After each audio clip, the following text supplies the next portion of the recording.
7.8, 7.6 and 6 magnitude के 3 बड़े earthquake आए और टर्की एंड सीरिया में, जिससे 4000 से ज़्यादा लोगों की डेथ हुई।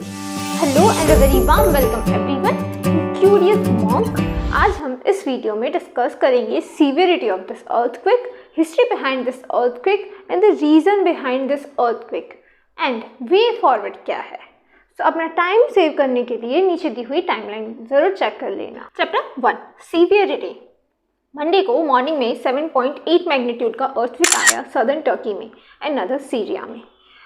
इसके 1 घंटे बाद सेकेंड अर्थक्वेक आया 7.6 मैग्नीट्यूड का, जिसने सदर्न ईस्ट टर्की को हिट किया। और लेटर इवनिंग में 6 मैग्नीट्यूड का एक और अर्थक्वेक आया जिसने हिट किया सेंट्रल टर्की को। मतलब टोटल 3 अर्थक्वेक आए सिंगल डे पे। अब डिस्ट्रक्शन की बात करें तो सीरिया एंड टर्की दोनों को मिला के 5600 बिल्डिंग कोलैप्स हो गई। और लाइफ लॉस की बात की जाए तो 4500 से भी ज़्यादा लोगों की डेथ हुई 2 दिन के अंदर, 6 तारीख और 7 तारीख। ये 7 तारीख मॉर्निंग की बात है। एंड डेथ टोल इंक्रीज़ हो रहा है कंटिन्यूसली। और तो और हज़ारों लोग ना बिल्डिंग्स में फंसे हैं अभी भी, तो उनकी भी जान को खतरा है। Chapter 2, history of devastating earthquakes. ना तो ये रिंग ऑफ पैसिफिक पे लाई करता है, ना ही ऐसी कोई जगह है जहाँ ज़्यादा अर्थक्वेक हो। यही आ रहा है ना थॉट आपके दिमाग में, बट ऐसा नहीं है। इसकी बहुत लंबी हिस्ट्री है डिज़ास्ट्रस अर्थक्वेक की। टर्की में अर्थक्वेक की हिस्ट्री इतनी लंबी है कि आप इससे अंदाज़ा लगा लो कि 2020 में ना 33,000 अर्थक्वेक्स आए थे। इमेजिन 33,000 अर्थक्वेक्स कुछ होता है, जिसमें से 332 अर्थक्वेक ऐसे थे जिनका मैग्नीट्यूड 4 से ज़्यादा था। मतलब ये सीवियर अर्थक्वेक की कैटेगरी में आते हैं। याद है भुज का अर्थक्वेक जो 7 पॉइंट समथिंग था, कितना डिजास्ट्रस था, पूरा भुज तहस नहस हो गया था। Chapter 3, reason. टर्की लोकेटेड है एंटोनियल प्लेट जो बीच में है यूरेशियन प्लेट और अफ्रीकन प्लेट के बीच में। मतलब ये फंसी हुई है।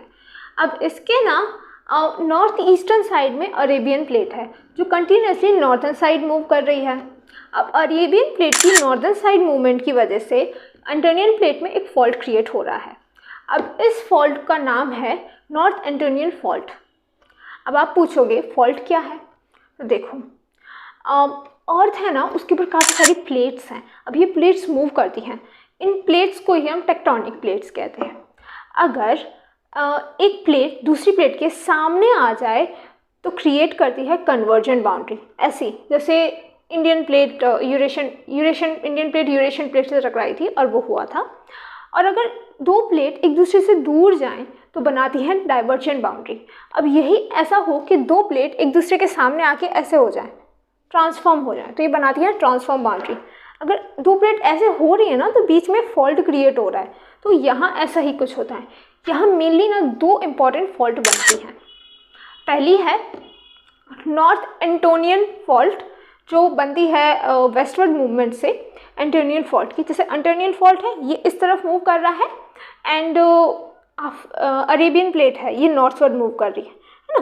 तो एंटोनियल प्लेट इस तरफ मूव कर रहा है और ये यूरेशियन प्लेट है। तो इस तरफ की मूवमेंट की वजह से ना इधर फॉल्ट क्रिएट होती है। तो ये था नॉर्थ एंटोनियन फॉल्ट। और दूसरा फॉल्ट है ईस्ट एंटोनियल फॉल्ट जो बनता है अरेबियन प्लेट की नॉर्थवर्ड मूवमेंट की वजह से।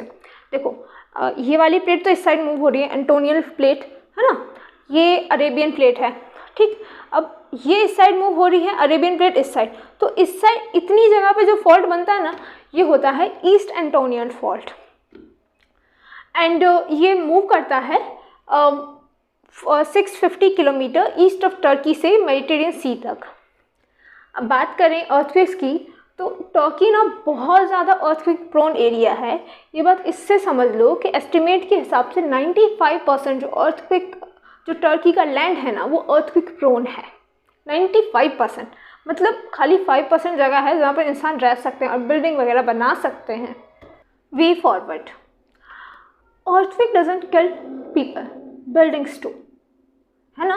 अर्थक्वेक कौन सा हमें मार रही है, बिल्डिंग्स मार रही है। इफ़ गवर्नमेंट को पता है कि ये जगह अर्थक्वेक प्रोन है तो वहाँ कंस्ट्रक्शन करने की क्या ही ज़रूरत है। ऐसा ही कुछ आपने जोशीमठ के केस में भी देखा होगा। जगह इतनी अप्रोप्रिएबल नहीं है कि उसके ऊपर कंस्ट्रक्शन करो। आप हैवी कंस्ट्रक्शन कर रहे हो, आप वहाँ डैम्स बना रहे हो हैवी, और वो जगह अर्थक्वेक प्रोन है। सो क्या इम्पोर्टेंट है गवर्नमेंट के लिए? इंफ्रास्ट्रक्चर बिल्ड करना, बड़ी सिटीज़ बनाना इस्तांबुल जैसी, या अपने ह्यूमंस को प्रोटेक्ट करना, अपने सिटीजन्स को प्रोटेक्ट करना। हम क्या कह सकते हैं? हम बस यही कह सकते हैं कि गवर्नमेंट को अर्थक्वेक प्रोन जगह पे लोगों को नहीं बसाना चाहिए एंड वहाँ कंस्ट्रक्शन मिनिमम करना चाहिए।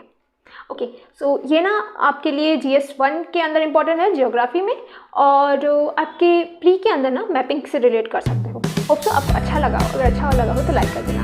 Thank you so much for watching.